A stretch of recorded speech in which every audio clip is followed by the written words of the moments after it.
What's good, you guys? You know who it is, man. It's your boy, Mr. Relentless Lex, and I'm back like I never left this mother. Yes, Sirski. All right, bro, this is crazy, man. We got Katt Williams confirming saying Kevin Hart's car accident was a soul-selling drama. Basically, it's like he's saying it's some type of karma for the things that Kevin stands for in Hollywood, for him selling his soul to Hollywood, bro. And this car accident supposedly has supposed to have been the eye-opener for Kevin. But did it make Kevin stop selling his soul? We don't know. But we know his career is still taking off. You know what they say about Hollywood, bro. You got to walk through that certain door and sell your soul to be next level. And now we're here with Katt talking about the whole car situation. Spicy. Not Katt Williams exposing Kevin Hart for selling his soul to the Illuminati. Kevin Hart done made Katt furious, and Katt is coming for him with everything that he's got. In case y'all missed the tea, Kevin has been clowning Katt for a hot minute now, which is a big mistake because he must have forgot that Katt has receipts for days. Most people in Hollywood know better than to try to beef with Katt or come for him in any way. But Kevin Hart probably didn't get the memo, and that's why we're seeing Katt spilling so much tea on Kevin, and as usual, he's not holding back. Y'all remember Kevin's nasty car accident a couple of years ago? Well, Katt is claiming that it was no ordinary accident because it was an exchange of souls, and Kevin was in on it. The interesting thing about this is that Katt wasn't going to spill the entire story, but Kevin tried to come for him, and that made Katt mad. For some context, Katt and Kevin have always had their issues because Katt thinks that Kevin is unoriginal. And Kevin, on the other hand, thinks that Katt doesn't take responsibility for his actions. Y'all know how Katt said that the Illuminati ruined his career because he was always speaking on them. Some of us are against the Illuminati, and we are against the Illuminati at our own detriment. When people are against the Illuminati, then they get punched in the face all the time. The press hates them, and nobody likes them. End quote. Well, Kevin decided to come for Katt out of the blue, and in an interview that he did on The Breakfast Club, he accused Katt of lying, claiming that Katt is an addict who can't stay clean, and that's why his career never fully blew up. Good or bad, my frustration with Katt Williams comes from, you keep pointing at Hollywood. Hollywood this, the white man, this, and this. When do you take responsibility for your actions? You had the shot. Katt was in that position at one point. You were the guy. Yeah. You were set up to be the star. You didn't show up to work. You off promo shoots. You off your promo trips that they had set up for you. You became a risk to the studios, which is why the studios stopped you. Why was he a risk? He chose. Oh, okay. Take responsibility for what you chose and say, you know what? I got to fix me. And I'm going to come back and I'm going to stand up for comedy. It's kind of interesting how the industry is always quick to accuse truth tellers of being on substances or being crazy, isn't it? Well, the battle line was drawn between Katt and Kevin, and they've been ops since then. Katt finally had his chance to throw the shade back at Kevin when he went on Club Shay Shay podcast, and he dragged Kevin for filth. He exposed Kevin for lying about how successful he is, claiming that it's all smoke and mirrors because Kevin is nowhere close to being as successful as he pretends to be. This also checks in with the recent interview that Tasha K had with Kevin's ex-assistant, who claimed that Kevin has a raging gambling addiction and burned through all his money several times and had to pay out half checks to his various employees. Does Kevin have a gambling problem or something? Kevin definitely has a gambling problem. Wow. How bad? Very bad. He spends at least 3 days a week he's gambling. He plays high-stake poker. Anyways, Katt also claimed that Kevin's sold out shows were staged because Kevin has never sold out a show, but he allegedly hires people to fill the seats. So he gives the illusion of a successful comedian. But Katt didn't stop there because he dragged Kevin, saying that he is an industry plant who has had a suspicious rise to fame. He pointed out how Kevin rose to fame immediately after entering Hollywood and never had an organic growth. In 15 years in Hollywood, no one in Hollywood has a memory of going to a sold-out Kevin Hart show, there being a line for him ever getting a standing ovation at any comedy club.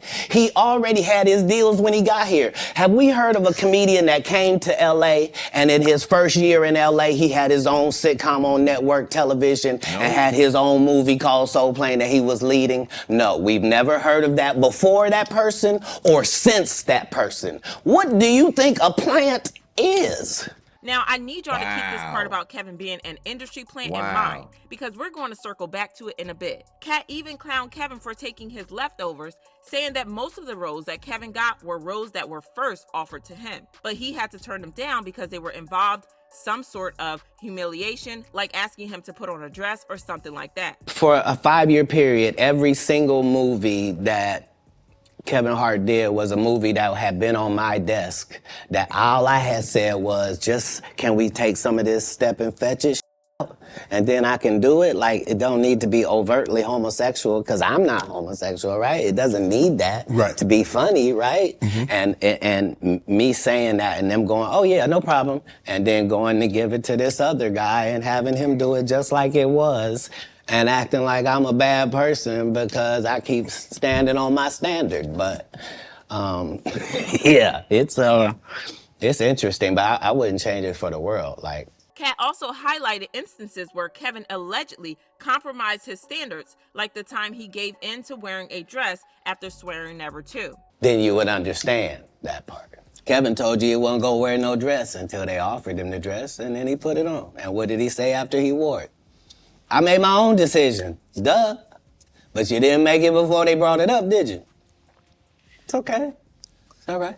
Yeah, this was embarrassing for Kevin, and he tried to comfort Katt, calling him a clown. That's crazy, Kevin. Hey, Kev, you didn't say nothing to Katt Williams when he did a 3-hour interview talking slow yesterday. You didn't put a shot clock on him. Do you entertain the circus or do you watch it, Kurt? Which one do you do?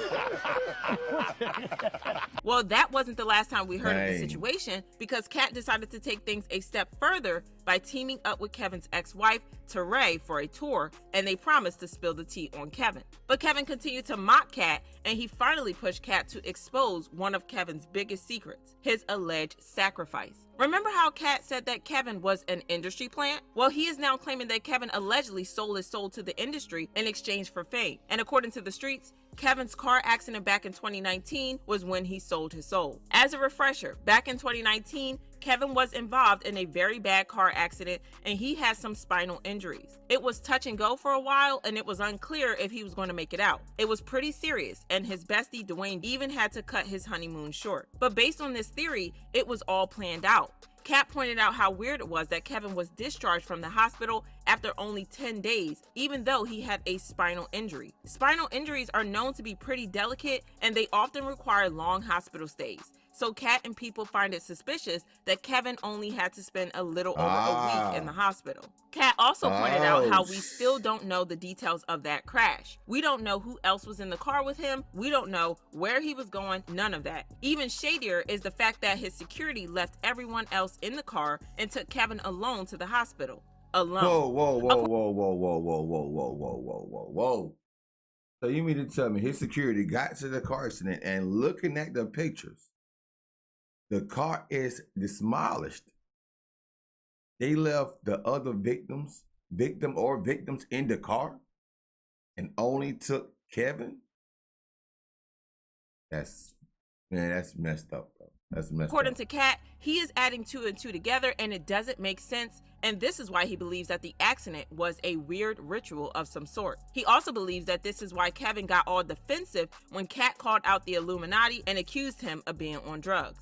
A lot of people back Katt on this and they left comments saying, Kevin Hart's car accident situation was sus AF to me. This whole Kevin Hart car accident story is weird. After the crash, Kevin climbed out of the driver's side window but wasn't driving. Then left the scene with security and left the other 2 people at the scene who were hurt. And Kevin Hart's accident was an Illuminati sacrifice gone wrong. This is a very interesting take, but I want to know how y'all feel about this situation. Drop your thoughts in the comments, then check out this next video. Man, that's crazy, bro. Boy, the Illuminati. So were they trying to get rid of Kevin, or was Kevin sacrificing the other 2 people? And who were the other 2 people in the car? And why did security leave the hurt? Kevin got out the car. The security left the ones that was hurt, injured in the car. maybe from the looks of it, they probably was trapped. But still yet, if Kevin can get out the car himself, you could have just called the ambulance and stayed there for support for the other people. Because had it took another turn and those people was unalived in the situation, the security guards would have felt very, very bad, bro. Very bad. So this, it's sketchy. It's very, very sketchy. But it's crazy, man. It's crazy. God.